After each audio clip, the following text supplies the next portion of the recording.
Hey guys, it's Danny. Alright, today we're gonna take a look at one of my favorite Cattleya orchids, and this is the Cattleya or LC Jungle Eyes. This is a beautiful spotted orchid, as you can see, and this is the first time that it's blooming for me in 1 year and a half, although this orchid has a very fast growth, so I cannot be more happy. And this is how the flower looks like. The size of the flower is not particularly big, but it's not very small either. So I would say she's a sort of a mini Cattleya, because the pseudobulbs are really not that big and they will not grow much bigger than this. And also the flower is quite tiny. So I would say she's a sort of a mini to medium Cattleya, space saver nonetheless. Now, I will not create an ID sheet for this one just yet on orchidnature.com because my camera is already packed and ready to be shipped, so I cannot take proper pictures of it, but I'm sure it will bloom again in the future and hopefully we'll get a better bloom. Mine has only 1 flower, but I did see pictures with 2 flowers or even 3 flowers in rare cases, so she can obviously produce more flowers than this. Now, I was telling you that the flower is a little bit orange. There seems to be quite a lot of variety with this particular hybrid. If you search for it on the internet, you'll find individuals with tinier spots. Also, you can find individuals with the yellow, a really light yellow compared to what you see here. I kind of prefer the sort of orangish color, and I'll show you what I mean. You see here on this sepal, it's quite a little orange. It's still yellow, yeah, but it's not that stark yellow that is not that vivid. It's quite a dark yellow and orange yellow. So anyway, I do love it. I also love the contrast that it has between the petals and sepals and the lip, which is a very deep magenta color, purple I would say, very dark and purple lip here, as you can see. And also a trait with this particular hybrid, the lip is not going downwards, is slightly horizontal. I noticed that all of them are like this, so it's not an issue of the bloom not opening completely, it's just how this hybrid is. I'm sure that they were actually looking for a lip that went downwards, but yeah, it's not possible. So the lip is actually horizontal, it doesn't go downwards. Now you have the parentage of this orchid in the description if you're interested in that. One of her parents is the aclandiae, which is a species, and it's said to be a little fussy. I really don't think this orchid is fussy at all. It did take a lot of time to bloom, so maybe it takes a while to adjust to a new environment. Who knows really? But from the point of view of growth, she's a super fast grower, quite vigorous I can say. So I'll show you how many pseudobulbs she created ever since I purchased it. So she was actually a big girl and I divided it quite a few times. Now let's see.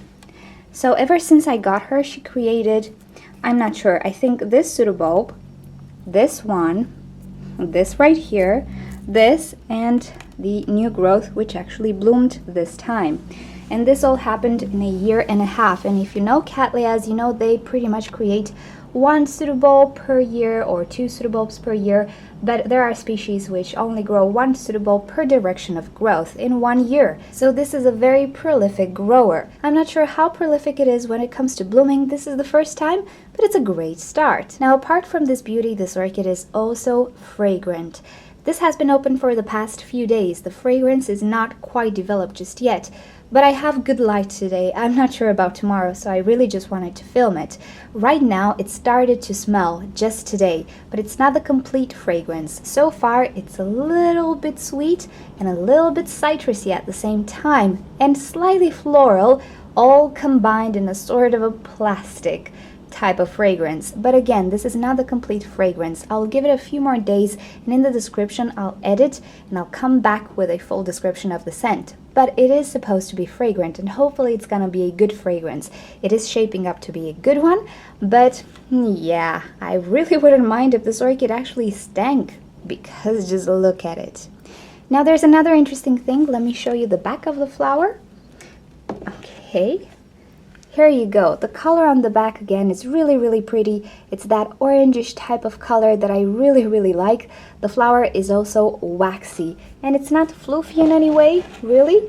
So it's a pretty compact flower, pretty sturdy flower. Again, I'm not sure if it's prone to having fungal marks, but try to not get water on it because it's a shame. And yeah, pretty waxy flower, and it's just delicious to look at actually. Unlike the petals, the lip is not that waxy. It seems it has a velvet texture to it. Although it is sturdy, if I try to pull this down, it's resisting me. I will not try to do anything else because she's now really flexible. But yeah, she's a quite sturdy flower, I would say. Nothing floofy, so if you do this to it, yeah, nothing will happen. Unlike the Cattleyas with the floofy, big flowers, fringy flowers that just get damaged from just doing this. No, she's a pretty sturdy flower. Now, this orchid usually produces bifoliate canes, but because of her parentage, she's a hybrid, she can also create unifoliate canes. So I'm not really sure if I should call this a bifoliate or a unifoliate cat. Maybe I should go with bifoliate because it can produce 2 leaves per pseudobulb. I've never seen it produce 3 leaves, actually. But as you can see, my particular cane bloomed on a unifoliate cane. Actually, it only has 1 leaf, but I did notice that the more light and more care and more humidity, well, not humidity necessarily, but the more you pay attention to water it and feed it, it will be prone to create bifoliate canes. But unifoliate canes are perfectly fine as well. I did see that in the past it did bloom from both bifoliate and unifoliate canes, so that's not really an issue. Also, this orchid does not produce a sheath, so the buds will come directly from between the leaves. This is quite nice because every time a new cane matures, you will be able to see the buds. If your orchid wants to bloom, you will see the buds forming inside. It will plump up, so you'll know for sure it will bloom very, very soon. You don't have to wait for a year or something for the sheath to produce buds. And that's actually a good thing. I kind of like these types of Cattleyas. Another thing to keep in mind is that being that it's a spotted Cattleya, it will have some spots on the leaves as well. I have a more spotted pseudobulb right here. This kind of intensifies in very bright light. If you don't have too much bright light, it will not have those spots, but don't be worried if you see these spots on the leaves. They don't mean it's a virus or a fungal infection or anything of the sorts. It's just some pigmentation due to bright light, and she is prone to having these dark purple spots on the leaves and so on. Also, you can see that the sheath in which the pseudobulb matures in, it's also spotted and purpley in color. Again, don't worry about this. When the new eye grows, it will be very, very purple, and then this will actually fall off and the cane will remain green.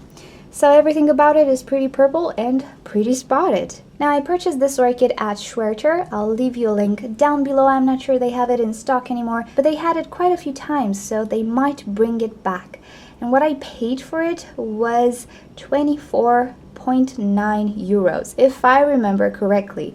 However, I did receive a humongous plant. This is a third of it. I divided it 3 times already. It was a mature and a specimen-sized plant, but many of my friends really wanted to have this particular hybrid, so I just shared it. I do still have quite a huge division as well. I'm not worried. But yeah, the price was spectacular for what I got. I really hope you find it as well wherever you live. Prices may vary, but I don't believe this is a very, very expensive hybrid in any way.